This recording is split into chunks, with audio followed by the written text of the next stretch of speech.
Hey everyone, and welcome. So today we're going to tackle a question that, well, it looks pretty simple, right? But it actually holds the key to one of the most powerful concepts in all of science. You ready? Let's dive in. All right, here we go. Our mission, if you choose to accept it, is this. Find the pressure if the force is 50 newtons and the area is 10 square meters. Now don't worry, this isn't some high-stakes test. Just think of it like a puzzle, a little mystery that we're going to solve together, step by step.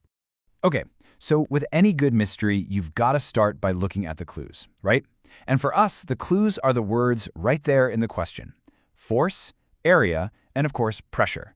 Before we can see how they all fit together, we really need to understand what each one means on its own. So let's get right to it and start decoding these clues. First up on the list, what in the world is a force? It's actually super simple. A force is just a push or a pull. When you push a door open, that's you applying a force. When you pull a wagon, yep, that's a force too. Now, the way we measure it is in newtons, named after the man himself, Sir Isaac Newton. So when we say 50 newtons, it's just a way of measuring exactly how much push we're talking about. All right, next clue, area.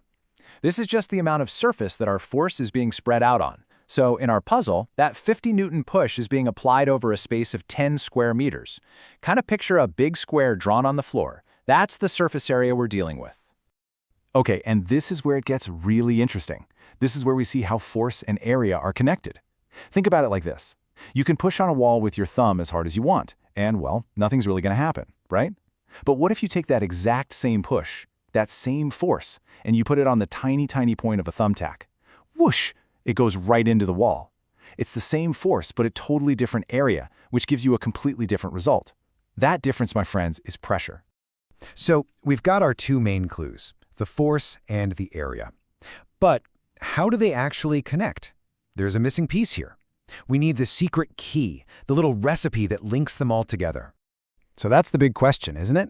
How do these two ingredients, force and area, come together to make this thing we call pressure? What's the secret sauce? And here it is. It's so simple, it's beautiful. Pressure equals force divided by area. That's it. That division sign is the whole secret. Think of it this way. Division is just about concentration. It's asking how much force is packed into each little piece of the area. So if you've got a lot of force jammed into a tiny area, you get high concentration. That's high pressure. But if you spread that same force over a huge area, you get low concentration and low pressure. This formula is our key. All right, we've got our clues, we've got our secret key. It is time to finally solve this puzzle. Let's just walk through this nice and easy. First, we write down our formula. P equals F over A. Simple enough. Next, we just plug in the numbers we have. So for F, we put in 50 newtons, and for A, we put in 10 square meters. And finally, the fun part, we do the math. What's 50 divided by 10? It's 5. And there it is. Our answer is 5. Now, the unit we use for pressure is called the Pascal, which is named after the scientist Blaise Pascal. So what does 5 pascals actually mean?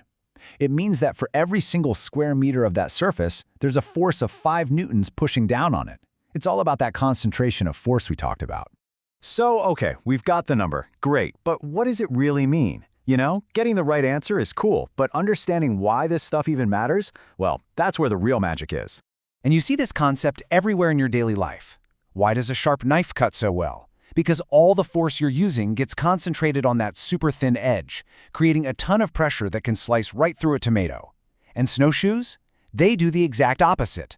They take your body weight, your force, and spread it out over a really big area. That lowers the pressure, which is why you can walk on top of the snow instead of sinking right in. It's the same idea at work, just in different ways. I mean, think about it. From the tip of a tiny needle all the way up to the atmospheric pressure that's literally holding our world together. This simple little relationship between force and area is this constant, invisible power that is quietly shaping almost everything around us. It's kind of mind-blowing. So now you know the secret. You're in on it. And I want to leave you with a question. Just look around you at the tires on a car, the heels on a pair of shoes, the very tip of a pen. Where else can you spot this invisible force of pressure at work? Start looking for it. You'll see it everywhere. Thanks for joining me.